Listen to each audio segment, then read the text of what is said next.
I never saw it coming.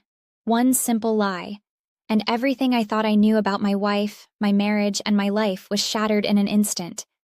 Have you ever been hit with the truth so hard that it feels like your whole world just crumbled? That's exactly what happened to me. You see, I've always prided myself on being a good husband. I thought I knew my wife inside and out. She was my everything beautiful, loving, trustworthy. At least, that's what I believed. But in the blink of an eye, everything changed. A single moment of doubt turned into a tidal wave of truth that I never could have imagined. This is the story of how I caught my wife in a shocking lie.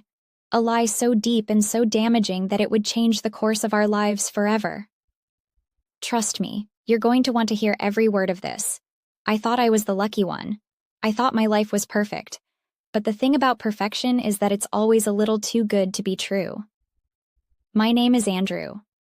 I'm just like any other guy, normal job, normal life, normal wife. I met Chloe in college, and we were inseparable from the start. She was everything I wanted, smart, funny, confident, and beautiful. She had that magnetic charm that made everyone adore her.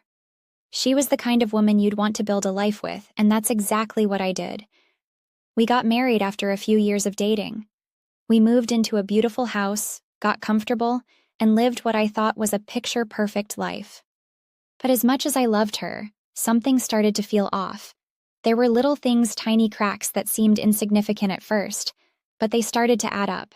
The late nights she started working, the sudden disappearances, the excuses that didn't make sense. Have you ever had that feeling in the pit of your stomach? That little voice telling you something is wrong, but you try to ignore it, convincing yourself that it's just your imagination? That's what I did. I ignored it. Told myself I was being paranoid. But then, it happened. It all started with a text. Just a simple text that I happened to see while Chloe was in the shower. It was from a number I didn't recognize. The message was short, but it hit me like a ton of bricks. "Can't wait to see you tonight, I miss you." I tried to brush it off. Maybe it was nothing. Maybe it was an old friend. But my heart raced, and my mind wouldn't let it go. Chloe didn't mention anything about seeing anyone. She didn't mention any plans, so I waited. I waited for the truth to come to the surface, and when Chloe came out of the shower, I casually asked her about the message. Her reaction was immediate. It was too fast, too rehearsed. "Oh, it's just work stuff," she said with a smile that didn't quite reach her eyes. But that smile didn't reassure me. It made my skin crawl. I knew something wasn't right. Third hook. Have you ever caught someone in a lie so blatant that you don't even need to ask the question?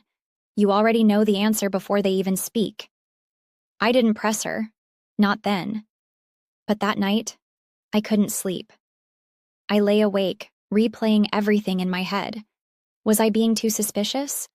Was this just some small misunderstanding? I decided to let it go, but the feeling, it wouldn't leave me. The next day, I decided to do something I'd never done before, something I wasn't proud of. I checked her phone. I know, it wasn't the most honest thing to do, but when you're in love and the truth is staring you in the face, you do things you never thought you would. I found more. So much more. It wasn't just a text. It was a series of messages. The more I read, the clearer it became. Chloe wasn't just talking to a colleague. She was talking to someone else. Someone who had become a major part of her life, a part of her life that I hadn't been included in. They talked about meeting up, spending time together, and making plans I hadn't even known about. My heart sank as I realized the extent of the betrayal. The woman I thought I knew so well was hiding a part of herself that I couldn't even recognize. That night, I confronted her. I had to. I couldn't live with this anymore. I didn't know what I expected her to say. Maybe I hoped for honesty. Maybe I thought she'd come clean. I walked into our living room, where Chloe was sitting on the couch. Scrolling through her phone, she looked up at me, a smile still playing on her lips. That smile that used to make me feel safe. "I know about the texts, Chloe," I said. my voice trembling with a mix of anger and disbelief. Her face went pale. Her eyes widened, and for a moment I saw genuine fear in them.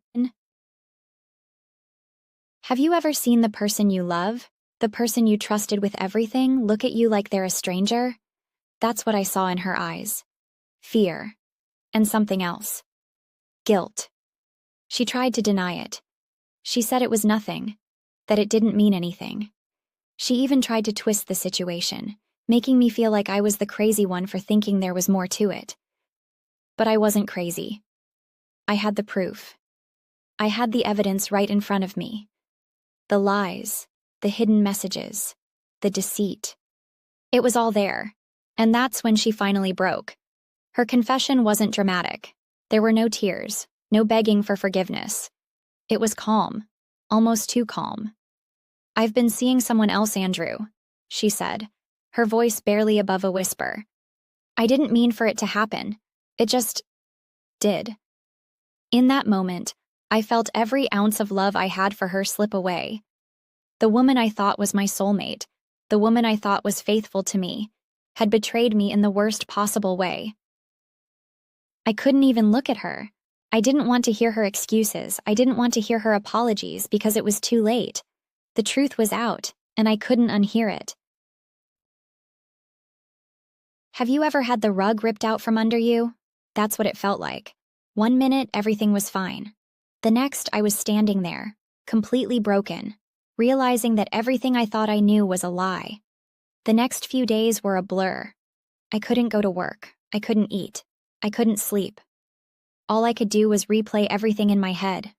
The lies, the deceit, the betrayal. I tried to talk to Chloe, but every conversation felt empty. How could we go back to normal after this? How could we ever trust each other again? And then, as if the universe was mocking me, I found something else, a receipt, a hotel receipt. From a place I knew all too well, the same hotel where Chloe and I had spent our honeymoon. It was from a weekend I thought she was with her friend from work. But she wasn't. She was with him. That was the final straw.